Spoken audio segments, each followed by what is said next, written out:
Hello students, हम पहुंच गए हैं कंपोनेंट ऑफ वेक्टर तक। और कंपोनेंट ऑफ वेक्टर बहुत ही इम्पोर्टेंट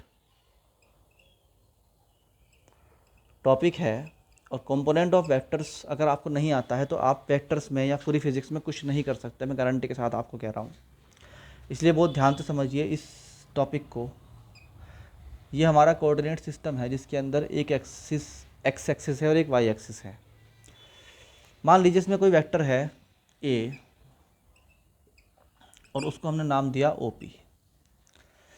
मान लीजिए वेक्टर ए को बनाने में हमें क्या करना पड़ा, यहाँ से एक परपेंडिकुलर फॉल करना पड़ा।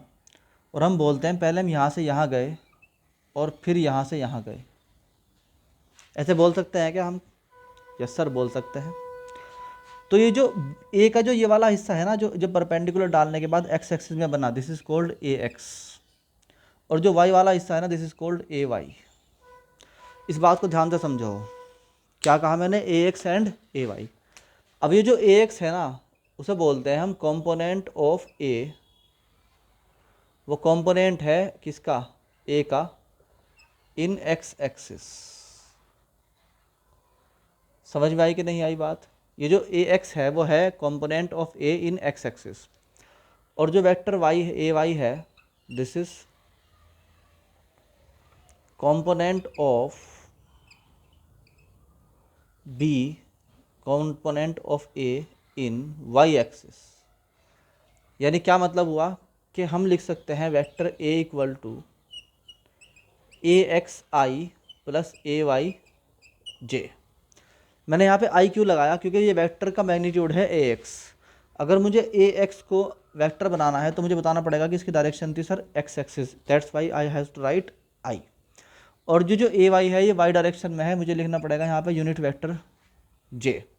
तो ये बन गया A equal to A X I plus A Y जे।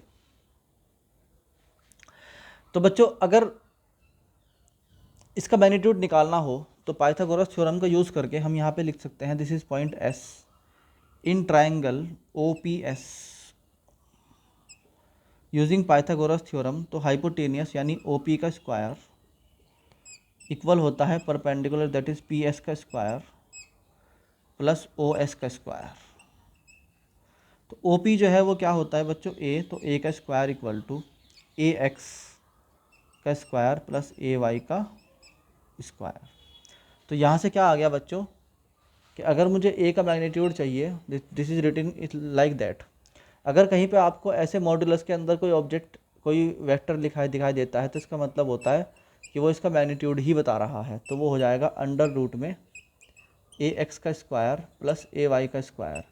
ये पूरी कैलकुलेशन जो हुई है और ये जो दो क्वांटिटी हमारे पास, दो इक्वेशंस आई हैं, ये दोनों इक्वेशंस जो हैं वो 2D के लिए हैं।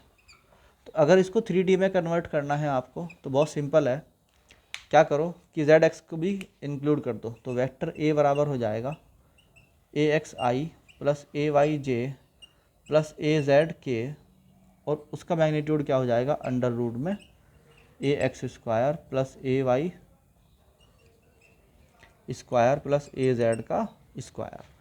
अब ये जो हमारे पास 3D का फार्मूला भी आ गया, ऊपर हमारे पास 2D का फार्मूला था। ये बहुत ही सिंपल वे में आपको समझा दिया मैंने। मगर कुछ बच्चे कहेंगे कि सर 2D का तो मैं डायग्राम से समझा दिया, 3D को आपने डायग्राम समझाया नहीं।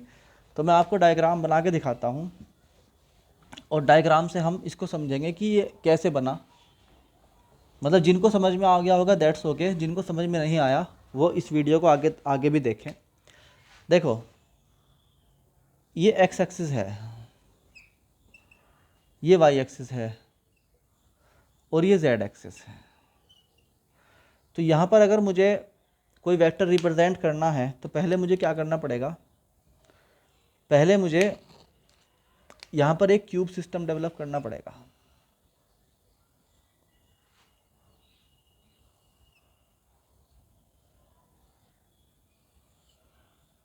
ऐसे यहाँ मिला दो, यहाँ मिला दो, यहाँ और यहाँ।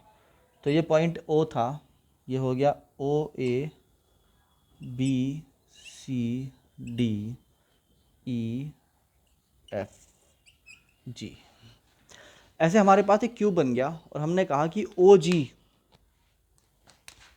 3D में एक वेक्टर है ऐसे। ओ जी इज वेक्टर ए। तो मुझे अगर ओ से जी जाना है और जाना है इनमें से किसी कोर के थ्रू ही, तो मुझे क्या करना पड़ेगा, मुझे कोई भी रूट चुनना पड़ेगा, मगर मैं एक रूट को दोबारा नहीं लूँगा। तो मैं क्या कर सकता हूँ, मैं ऐसे जाऊँ, फिर ऐसे जाऊँ और फिर ऐसे आ जाऊँ। ध्यान से देखो, मैं ओ से ए से बी और बी से जी चला जाता हूँ। तो ये जो ओ ए है, ओ ए ये एक्स एक्सिस में मेरा डिस्प्लेसमेंट है, और ए का जो कंपोनेंट इन एक्स एक्सिस होता है दैट इज ए एक्स, और जो वाई में होता है दैट इज ए वाई, और जो जेड में होता है दैट इज ए जेड।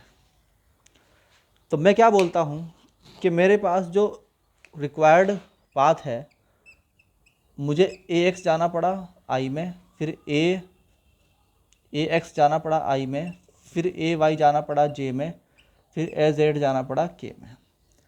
ऐसे अगर मैं कहता हूँ कि भाई एक बार ना मैं यहाँ से नहीं जाता सर, मैं तो कहीं और से जाऊँगा, मैंने कहा ठीक है तुम ओ से ई चले जाओ, फिर ई से डी जाना पड़ेगा, और फिर डी से कहाँ जाना पड़ेगा, फिर जी जाना पड़ेगा। तो अभी आप क्या लिख सकते हो कि सर मैं पहले ए जेड गया, फिर ए वाई गया, तो मुझे के लगाना पड़ेगा, फिर यहाँ जे लगाना पड़ेगा, और फिर यहाँ ए एक्स आई लगाना पड़ेगा। ऐसे अगर मान लीजिए कोई कहता है नहीं मैं तो किसी और पास से जाऊँगा सर, मैं तो ओ से पहले सी जाऊँगा, फिर सी से सर मैं जाऊँगा बी पे, और फिर बी से जाऊँगा यहाँ पर, तो अभी कोई प्रॉब्लम नहीं है। आप लिखो भाई ए Y J plus A Z के प्लस ए एक्स आई। हर तरह से जो फार्मूला आया आपके पास वो वही आया, ए बराबर ए X I plus A Y J plus A Z के। और किसी भी वेक्टर का मैग्नीट्यूड उसके कंपोनेंट्स के स्क्वायर के सम के बराबर होता है, that is A x square plus A y square plus A z square. बच्चों ये बात समझ में आई कि नहीं आई आप? ये था हमारा कंपोनेंट ऑफ वेक्टर्स। अब कंपोनेंट ऑफ वेक्टर में इतने क्वेश्चंस हैं कि आप करते करते थक जाओगे, और करते करते आपको ये कॉन्फिडेंस आ जाएगा। मैं गलत बोल गया थक जाओगे, मैं कहता हूँ इतने क्वेश्चन है कि आपको करते करते एक कॉन्फिडेंस आ जाएगा कि सर अगर इस चैप्टर से कोई क्वेश्चन मुझे पेपर में दिखाई दे गया, नीट में या आईआईटी में, तो सर मैं 10 सेकंड के अंदर अंदर क्वेश्चन सॉल्व कर दूंगा। ये कॉन्फिडेंस आपको डेवलप होने वाला है इस सीरीज़ को कंप्लीट करने के बाद। ठीक है बच्चों, तो अभी करते हैं इसके क्वेश्चंस, वो नेक्स्ट वीडियोस में मिलेंगे आपको।